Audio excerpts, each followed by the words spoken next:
জামাত একটি রেজিমেন্টের political party, তারা গণতন্ত্রে বিশ্বাসী না, বলছেন মির্জা ফখরুল।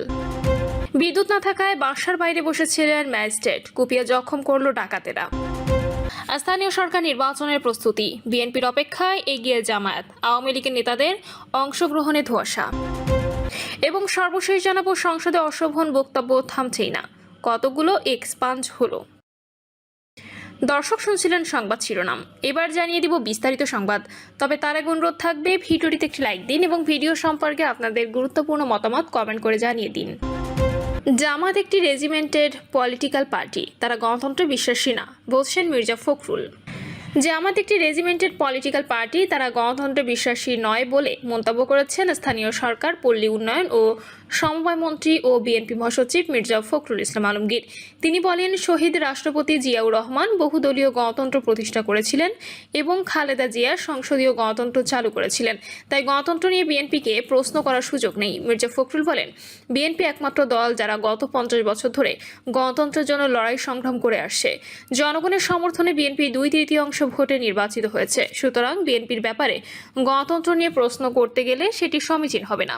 বিএনপি মহাসচিব বলেন, এ সরকার মাত্র 3 মাস সময় পেয়েছে, এই 3 মাসের মধ্যে বহু কাজ শুরু করেছে সরকার। আপনারা দেখেছেন, সরকার ফ্যামিলি কার্ড, কৃষক কার্ড করেছে, এছাড়া ধর্মীয় প্রতিষ্ঠানের সঙ্গে সংশ্লিষ্টদের ভাতা দেওয়ার ব্যবস্থা করা হয়েছে, সেই সঙ্গে দেশব্যাপী খাল কাটা কর্মসূচি শুরু করেছে। বিদ্যুৎ না থাকায় বাসার বাইরে বসেছিলেন ম্যাজিস্ট্রেট, কুপিয়ে জখম করল ডাকাতেরা। নারায়ণগঞ্জের 2500-এ ডাকাত দল কুমিল্লার মুরাদনগর উপজেলার সহকারী কমিশনার ও নির্বাহী ম্যাজিস্ট্রেট সাকিব হাসান খানকে কুপিয়ে জখম করেছে। এ সময় আরও 5 জন আহত হওয়ার অভিযোগ পাওয়া গেছে। গত শুক্রবার দিবাগত রাত 1টার দিকে উপজেলা হাইজাদি ইউনিয়নের ধন্দি এলাকায় এই ঘটনা ঘটে। স্থানীয় বাসিন্দাদের মাধ্যমে জানা গেছে, ধন্দি গ্রামের বাসিন্দা এবং কুমিল্লার মুরাদনগর উপজেলার সহকারী কমিশনার ও নির্বাহী ম্যাজিস্ট্রেট সাকিব হাসান খান ছুটিতে নিজ বাড়িতে এসেছিলেন। রাতে বিদ্যুৎ না থাকায় তিনি কয়েকজন বন্ধুর সাথে রাস্তার পাশে বসে আড্ডা দিচ্ছিলেন।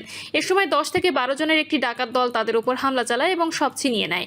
তখন ধারালো অস্ত্র দিয়ে এলোপাতাড়ি কুপিয়ে সাকিব হাসান খান, মুকুল, রাজীব, রুবেল, ফারুক ও ডালিমকে গুরুতর আহত করে।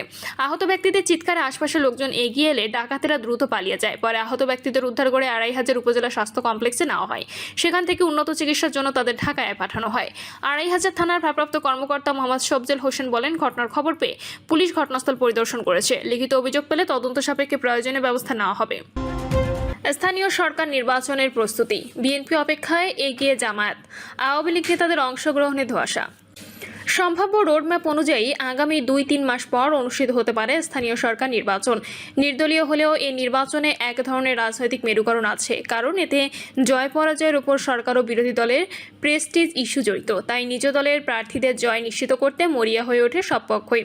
স্থানীয় সরকারের 4টি স্তর, সিটি কর্পোরেশন, পৌরসভা, উপজেলা ও ইউপি নির্বাচন, এসব স্তরে প্রতিদ্বন্দ্বিতা করতে এরই মধ্যে সম্ভাব্য প্রার্থীদের অঘোষিত প্রচারণা শুরু হয়েছে।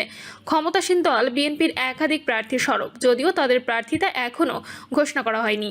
তবে দলের অভ্যন্তর থেকে যোগ্য প্রার্থী বাছাই প্রক্রিয়া চলছে বলে জানিয়েছে দলীয় সূত্র। অপরদিকে জাতীয় নির্বাচনের পরপরই স্থানীয় নির্বাচনে দল থেকে প্রতিদ্বন্দ্বিতাকারীদের নাম প্রকাশ করে প্রধান বিরোধী দল জামায়াত। উন্নয়ন ফোরামের নামে ইতোমধ্যে তারা প্রচারণা শুরু করেছে। নির্দলীয় প্রতীকে নির্বাচন হওয়ার সিদ্ধান্তের কারণে নিষিদ্ধ ঘোষিত আওয়ামী লীগের নেতারাও অংশগ্রহণ করতে পারেন বলে জানা গেছে। সম্প্রতি নির্বাচন কমিশনের বক্তব্যেও এমন আভাস মিলেছে। অপরদিকে জাতীয় নাগরিক পার্টিও বসে নেই, তারাও পুরোদমে প্রস্তুতি নিচ্ছে বলে জানা গেছে। জাতীয় পার্টি সহ অন্যান্য দলও প্রতিদ্বন্দ্বিতা করার ঘোষণা দিয়েছে। রাজনৈতিক মহলে প্রশ্ন উঠেছে, আওয়ামী লীগের যেসব নেতার নামে মামলা আছে তারা কিভাবে স্থানীয় সরকার নির্বাচনে অংশ নেবেন, আবার যাদের নামে মামলা নেই কিন্তু নির্বাচনে দাঁড়ালে তাদের মামলায় জড়ানো হয় কিনা। দেশে নির্বাচনের অতীত ইতিহাস সামনে রেখে এমন আলোচনাও সামনে এসেছে। নির্বাচনকে ঘিরে অতীতের মতো মামলা হয়রানি যুক্ত হলে সেই নির্বাচন গ্রহণযোগ্য হবে নাকি আইওয়াসে পরিণত হবে, তফসিলের আগে প্রার্থী চূড়ান্ত করবে না বিএনপি। বিএনপির সূত্র জানিয়েছে, নির্বাচনের তফসিল ঘোষণার আগে প্রার্থী ঘোষণা করবে না দলটি, তবে আগামী 2 মাসের মধ্যে সম্ভাব্য প্রার্থীদের জীবন বৃত্তান্ত সংগ্রহ করবে দলের হাইকমান্ড। এক্ষেত্রে অতীতে দলের জন্য ত্যাগ ও গণমুখী নেতাদের অগ্রাধিকার দেওয়া হবে।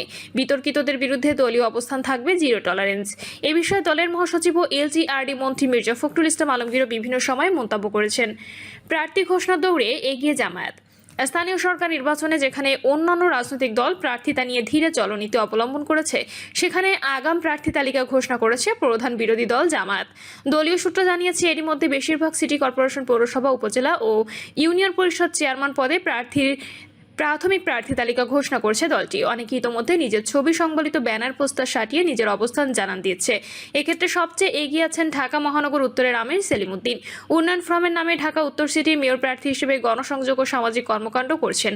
অন্যদিকে ঢাকা দক্ষিণ সিটিতে দলটি থেকে আলোচনা আছেন ঢাকা বিশ্ববিদ্যালয়ের কেন্দ্রীয় ছাত্রছাত্রী সংসদের ভিপি সাদিক কায়েম।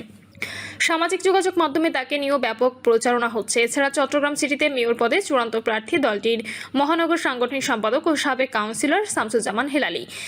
আর সিলেট সিটিতে 3 জনের নাম কেন্দ্রীয় কমিটির কাছে পাঠিয়েছে স্থানীয় সংগঠন। তারা হলেন সিলেট জেলা আমির মাওলানা হাবিবুর রহমান, সিলেট মহানগর আমির মোহাম্মদ ফখরুল ইসলাম এবং জেলা নায়েবে আমির মাওলানা লোকমান আহমদ। দলীয় সূত্র জানায়, ইতোমধ্যে তাদের বেশিরভাগ এলাকাতেই প্রার্থী তালিকা চূড়ান্ত পর্যায়ে রয়েছে। জানতে চাইলে জামাতের কেন্দ্রীয় নির্বাহী পরিষদ সদস্য ও ঢাকা 12 আসনে সংসদ সদস্য সাইফুল আলম খান মিলন বলেন, আমাদের অধিকাংশ প্রার্থী চূড়ান্ত। দল যাকে যোগ্য হিসেবে বিবেচনা করছে তাদের সবুজ সংকেত দেওয়া হয়েছে। তারা ইতোমধ্যে প্রচারণাও শুরু করেছে।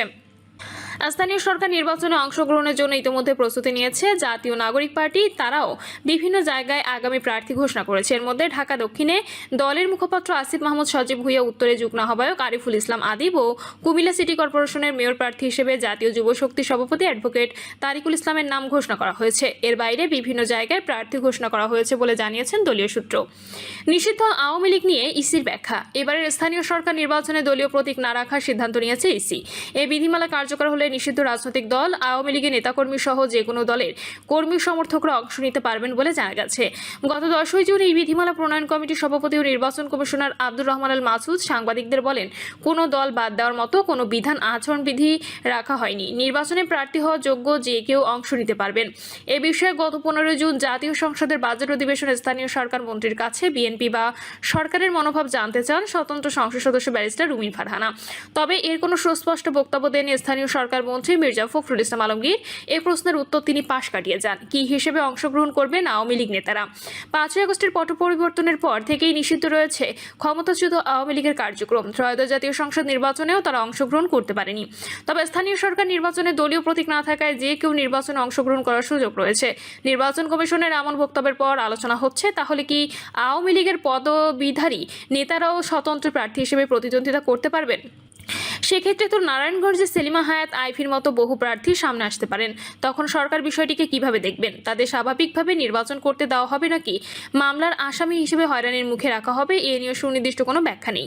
জানতে চাইলে বাংলাদেশের বিপ্লবী ওয়ার্কার্স পার্টির সাধারণ সম্পাদক সাইফুল হক বলেন, এবারের স্থানীয় সরকার নির্বাচনে দলীয় প্রতীক বা থাকায় যে কেউ অংশগ্রহণের সুযোগ আছে। এক্ষেত্রে নিষিদ্ধ আওয়ামী লীগের নিরপরাধ কেউ প্রার্থী হতে চাইলে তো না করা যাবে না। আর কারো বিরুদ্ধে ফৌজদারি অপরাধ প্রমাণ না হওয়া পর্যন্ত এ ব্যাপারে নিষেধাজ্ঞা থাকার কথা না। কেউ যদি জনগণের কাছে ঘৃণিত হয়, সেটা ভোটের মাধ্যমে প্রত্যাখ্যান হবে, কিন্তু প্রার্থী হিসেবে তার নিরাপত্তা নিশ্চিতের দায়িত্ব ইসিকে নিতে হবে। স্বচ্ছ ও জবাবদিহিমূলক নির্বাচন করতে হবে। সব প্রার্থীকে সমান নজরে দেখতে হবে। এ বিষয়ে গত 9 জুন সাংবাদিকদের ব্যাখ্যা দিয়েছেন প্রধানমন্ত্রী তথ্য ও সম্প্রচার বিষয়ক উপদেষ্টা ডক্টর জাহেদুর রহমান। তিনি জানান, আওয়ামী লীগের নির্দোষ নেতাদের নির্বাচনে অংশগ্রহণে রকম কোনো সমস্যা নেই। মানে কেউ যদি নির্বাচনে অংশ নিতে চান, তিনি যদি আওয়ামী লীগের হন, কারণ এটা নির্দলীয়। তার মতে সংগঠনের কার্যক্রম নিষিদ্ধ থাকায় প্রচারণার সময় আওয়ামী লীগের দলীয় বক্তব্য সামনে আনলেই শুধু সমস্যা হতে পারে। অতীতে স্থানীয় সরকার নির্বাচনে হস্তক্ষেপের অভিযোগ উঠেছে ক্ষমতাসীন দলগুলোর বিরুদ্ধে। তবে এবার নির্বাচনকে অংশগ্রহণমূলক করার প্রতিশ্রুতি দিয়েছে তারেক রহমানের নেতৃত্বাধীন বিএনপি সরকার। এ বিষয়ে বিভিন্ন সময় স্থানীয় সরকার মন্ত্রী মির্জা ফখরুল ইতিবাচক বক্তব্য দিয়েছেন। বলেছেন, নির্বাচন হবে নিরপেক্ষ, দলের কাউকে অন্যায় করার সুযোগ দেওয়া হবে না। ভোটের মাঠে আসলে সরকারের এমন অবস্থান ঠিক থাকে কিনা এ নিয়েও এক ধরনের অনিশ্চয়তার কথা বলেছেন কেউ কেউ। আবার ক্ষমতাসীন দলের নেতারা মনে করেন নির্বাচন সুষ্ঠু অংশগ্রহণমূলক হবে। এ বিষয়ে বাংলাদেশের কমিউনিস্ট পার্টি সভাপতি সাজ্জাদ জহির চন্দন বলেন, একটি ভালো নির্বাচন হোক, সেটা আমরা চাই। আওয়ামী লীগের কেউ প্রার্থী হতে চাইলে সরকার কিভাবে দেখবে সেটা তো বলতে পারবো না। তবে আমরা মনে করি গুরুতর অপরাধী না হলে যে কেউ অংশগ্রহণ করতে পারে। প্রার্থীদের নিরাপত্তা নিশ্চিতের দায়িত্ব নির্বাচন কমিশনের। জানতে চাইলে বিএনপি যুগ্ম মহাসচিব হাবিবুর নবী খান সোহেল বলেন, স্থানীয় সরকার নির্বাচন অবশ্যই ভালো হবে। দলগতভাবে ইতিমধ্যে যোগ্য প্রার্থী বাছাই প্রক্রিয়া শুরু হয়েছে। এই বিষয়ে চূড়ান্ত সিদ্ধান্ত নেবে স্থানীয় সরকার নির্বাচন পরিচালনা কমিটি। তিনি বলেন, নির্বাচনে আওয়ামী লীগ নেতাদের অবস্থান কি হবে সেটি ইসি ভালো বলতে পারবে। প্রিয় দর্শক, এই ছিল এখনকার সর্বশেষ সংবাদ। আপডেট সব সংবাদ পেতে চ্যানেলটি সাবস্ক্রাইব করে বেল আইকনটি ক্লিক করে রাখুন।